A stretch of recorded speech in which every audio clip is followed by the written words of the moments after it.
Everybody. It is Monday morning. It's actually a rainy Monday morning, and I couldn't be happier.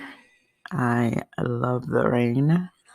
I am what you would call a pluviophile, which is actually just a fancy word, meaning a lover of rain, someone who finds joy and peace of mind during rainy days. And that's me. I don't know why. I find the rain storms very soothing. Okay, guys. Um, of course, I want to keep the conversation going. Always want to keep the conversation going. I wanted to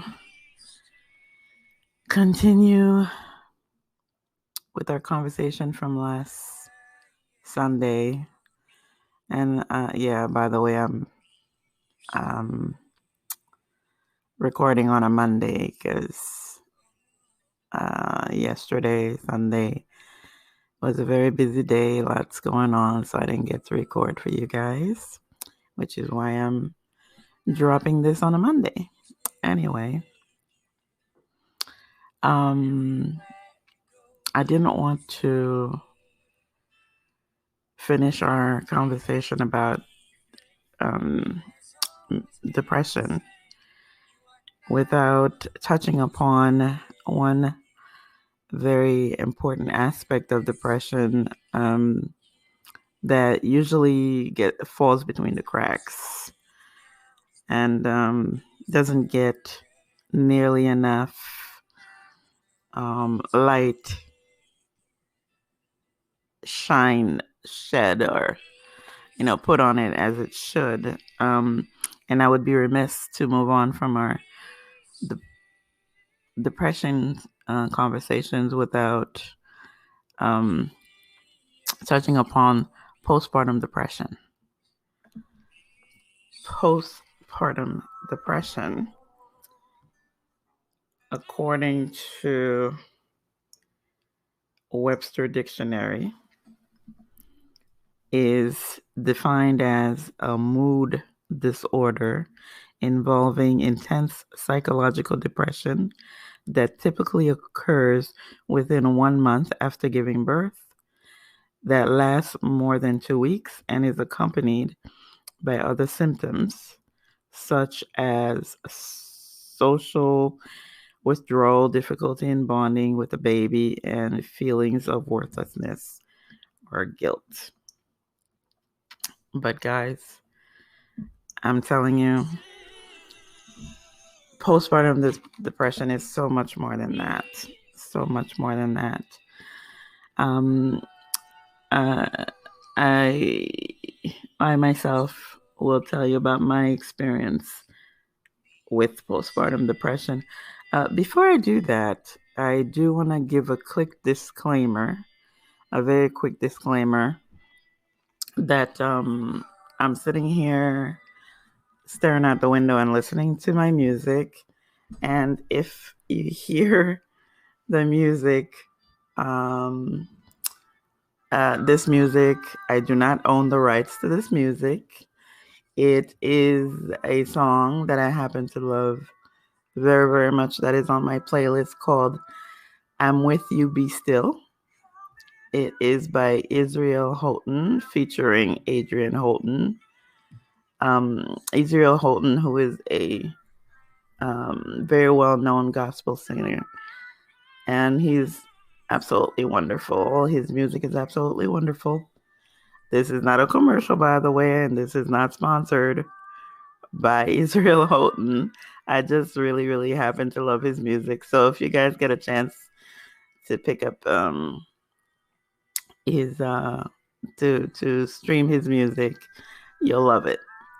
Okay, so anyway, to get back to our discussion about postpartum depression, my first experience with postpartum depression goes back nearly 29 years with the birth of my son, my first child.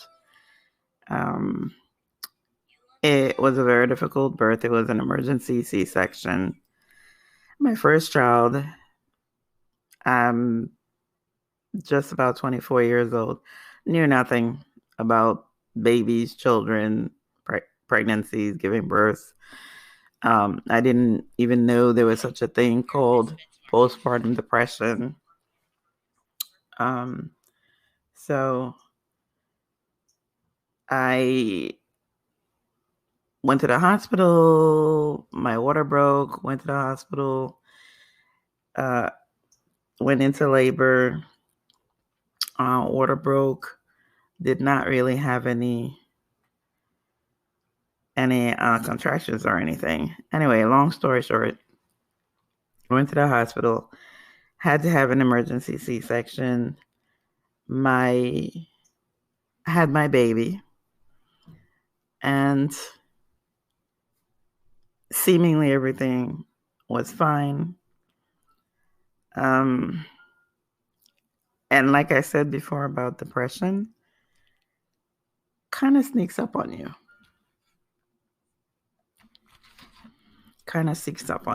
This definitely snuck up on me too. And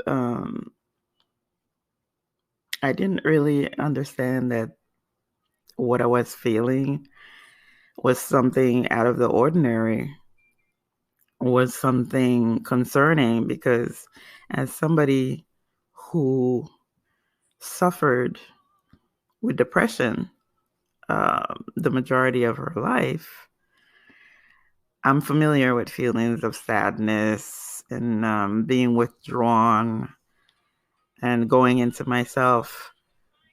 So I didn't really understand that what I was feeling wasn't normal, because it was my normal. And back in those days, well, from what I understand, back in those days, it was called baby blues. Baby blues being what we know now to be, that is termed now postpartum depression.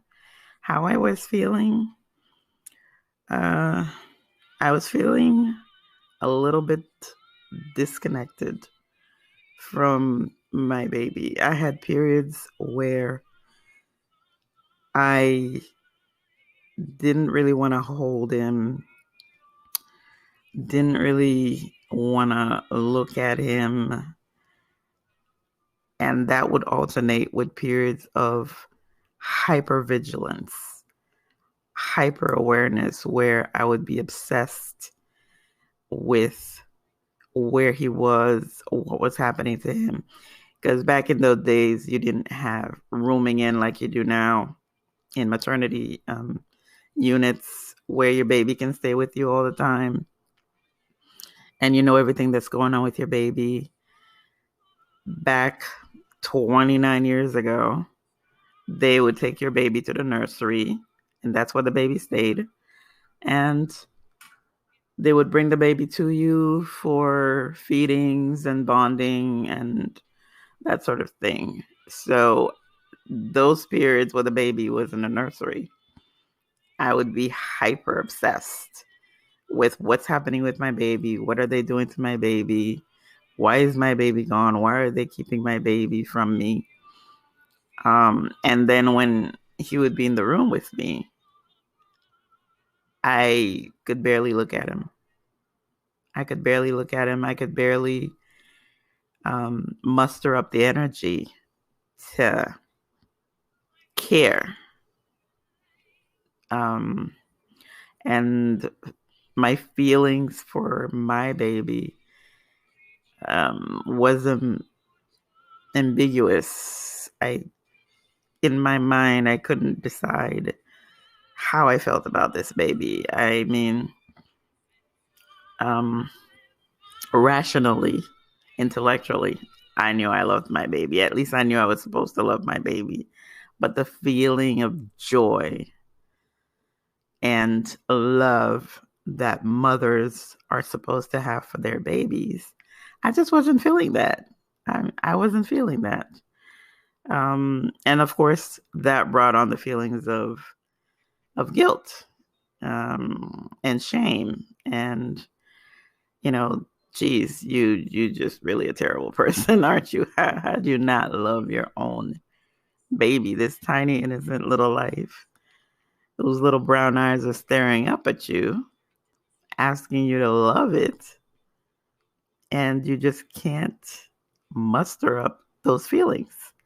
So that was my experience, and um, a lot of sadness, a lot of feelings of inadequacy, looking at this baby, and just something is whispering in your mind that you're never going to be able to take care of this child. You're never going to be able to keep this child alive. Who in their right mind is going to let you take this baby home? Um, there was a lot of that going on.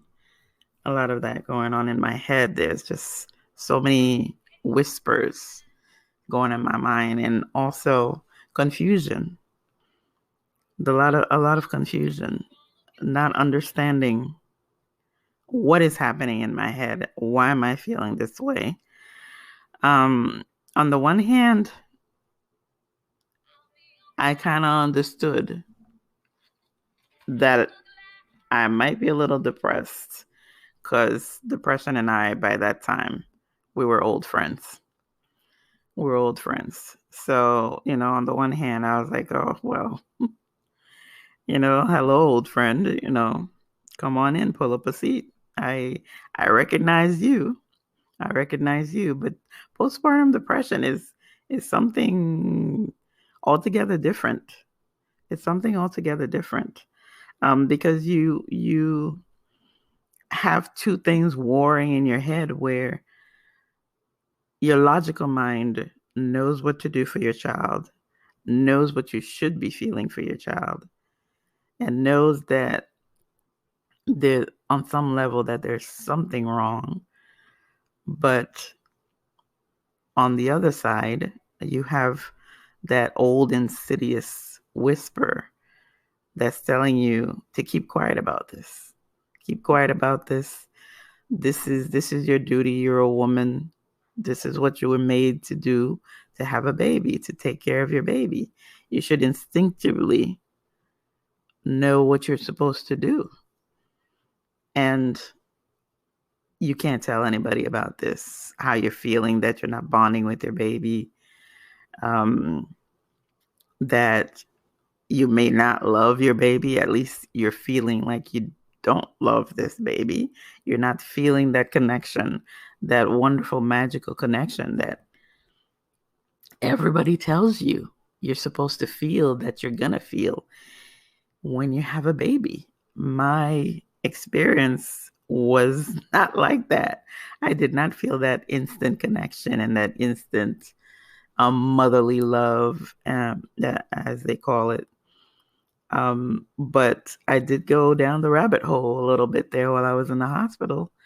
Having been in the hospital a lot longer for my C-section than most C-sections take, because of infections that wouldn't go away. So I ended up being in the hospital for about 10 days. And during that time, I was definitely going down the rabbit hole of postpartum depression. I was going deeper and deeper into what I now understand was a little bit of a psychosis, because, and I didn't realize this until many, many months later, after I got home, and my then husband was telling me that, it was a pretty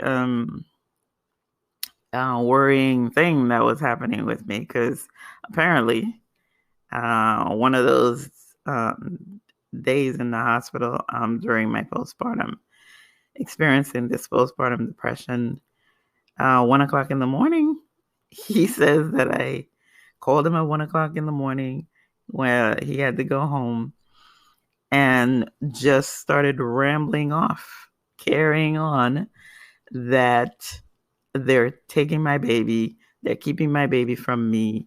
I can't see my baby. They stole my baby. Somebody stole my baby. They're holding my baby hostage. They've kidnapped my baby. They will refuse to give me my baby from me. They're holding me hostage. And that he needed to come and get me because they were holding me and my baby hostage. And honestly, I I was amazed. I was amazed and flabbergasted because I have no memory of doing that. None. So that is an interesting part of postpartum depression. Um, that sort of psychosis that happens in your mind where the lines start to blur. And I can tell you it makes sense though for me now because as a postpartum nurse, I've had patients that have gone through that. I had a patient, um, to give you an example, I had a patient whose postpartum depression had gotten as bad as that, and it escalated quickly.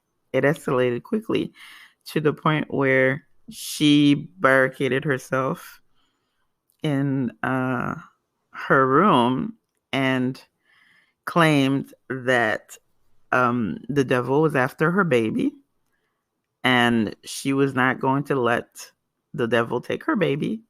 And it was quite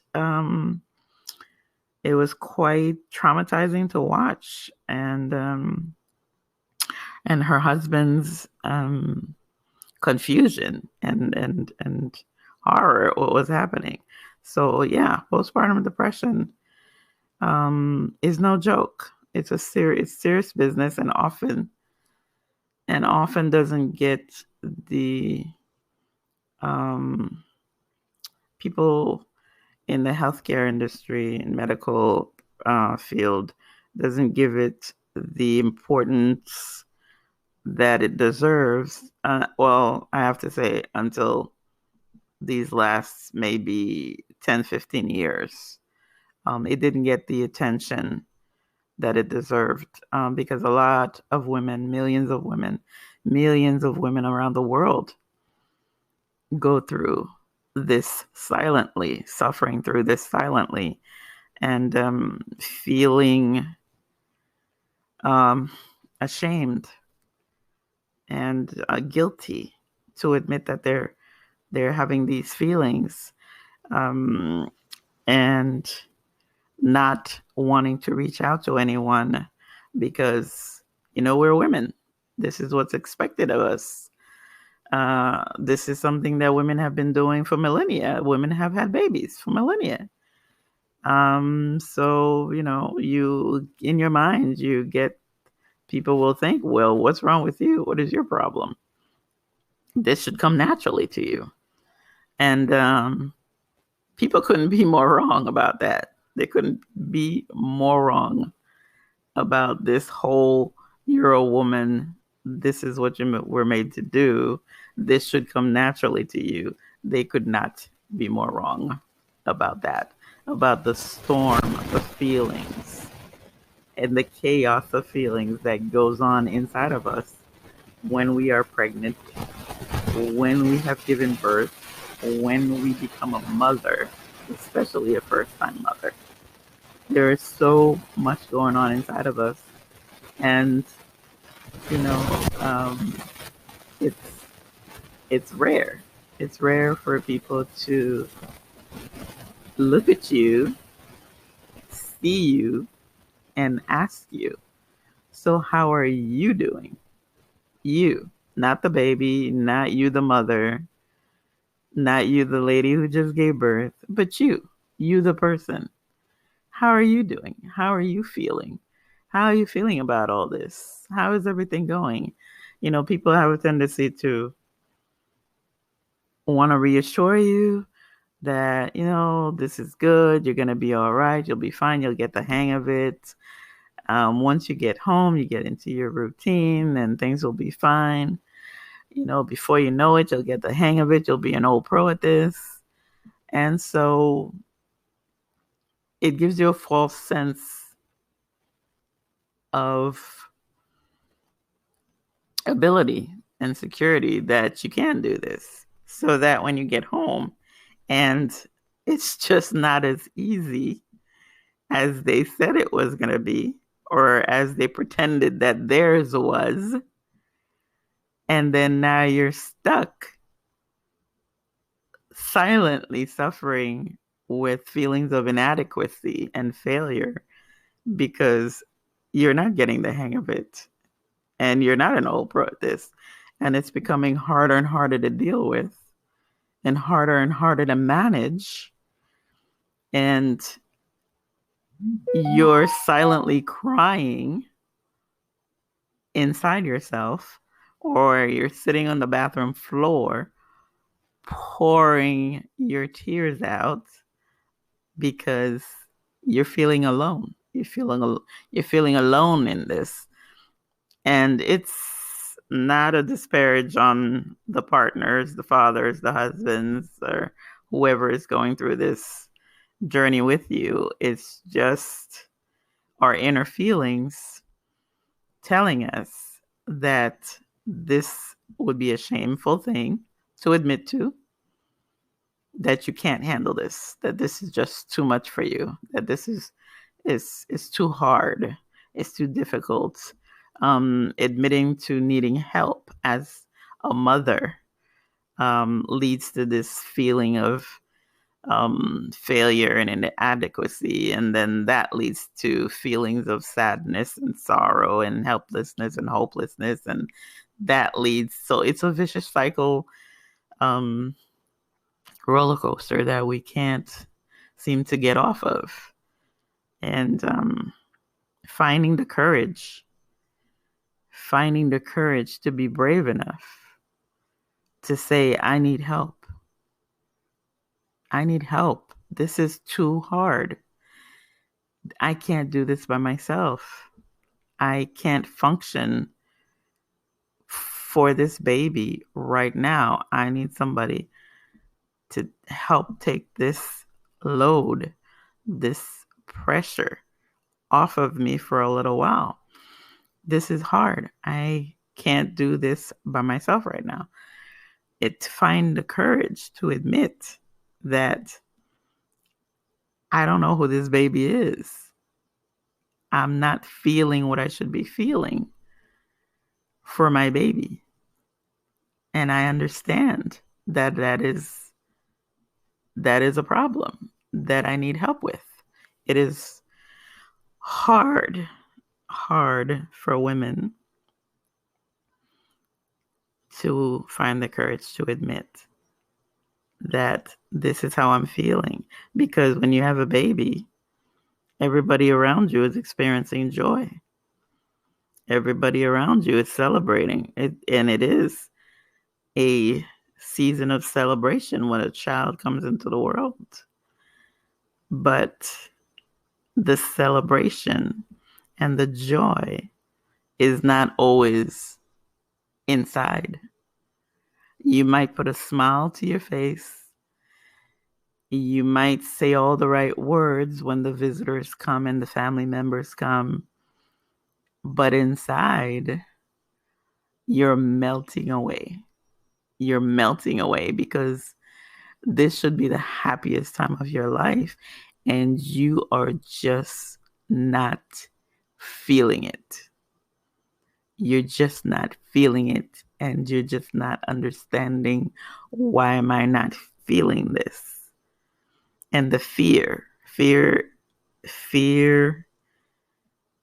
is a paralyzer. Fear is a paralyzer. It keeps you from motion. It keeps you from moving forward. The fear of admitting that I'm just not feeling what people, society, whatever tells me I'm supposed to be feeling in this moment. In my head, I want to. In my head, you want to so badly. This is your beautiful, healthy baby. And by the grace of God, you got through your pregnancy, you got through your birth, and you have a healthy baby. In your head, you know all this, but inside you, and another part of you, it's just not processing that way. So it's hard. And I would also like to mention that postpartum depression at its worst, if left untreated, can go into such a dangerous and tragic direction. I know that, from what we've seen on television and in the news, of women who've had such terrible, terrible, terrible, terribly deep and profound postpartum depression, who had ended up doing unspeakable things to their baby, their children, as a result of postpartum depression that is left untreated. So please, if you're hearing this conversation and you feel that you might have postpartum depression, if you've had a baby or had a baby even weeks ago, months ago, and anything that I've said resonates with you or feels familiar, do not hesitate to let someone know what you're feeling and how you're feeling and what you're experiencing, and let someone know that you need help. You need help. You need help. There is no shame in that. There is no shame in that. I will say this again. There is no shame in that. Needing help is not a weakness. It's not a weakness. It's not a weakness. It takes extreme courage to let others know that you need help. This is how I'm feeling. Turn to your loved ones, turn to your partner, your husband, whoever it may be that is in your family unit or your support system, and sit them down and be honest, be authentic, be genuine. Do not put a false face to your suffering. Do not hide it. It is not a shameful thing. It is not a shameful thing. Let someone know you need help, that this is really hard, and you have been struggling. The struggle is real, guys. The struggle is real. And you're not the only one struggling. You're not the only one suffering. When you're in the thick of it, when you're in the middle of it, it feels like you are. It feels like you're alone in this. It feels like you're the only person who can't get it together, who can't get this done. What is wrong with you? Everybody else is doing it. It just looks that way, guys. It looks that way. Appearances can be deceiving. It's not like that, not even close. Everybody is going through something, struggling with something. We've just gotten really, really good at hiding it and pretending. We need to stop pretending. The world needs to stop pretending. We need to see each other and hear each other with compassion and support, and stop judging each other for our shortcomings. We are not perfect. We are not meant to be perfect. As a matter of fact, we are perfect in our imperfections. So please, if you're out there and you hear me and you feel that this might be you, turn to the person in your life and say, we need to talk. This is how I'm feeling. Sometimes, they can't help you if if they don't know. So don't assume automatically that they're going to judge you. Give the people in your life a chance to help you, a chance to be there for you. So I'm going to leave you guys with this little nugget of information, and I hope everyone has a wonderful day. Bye-bye.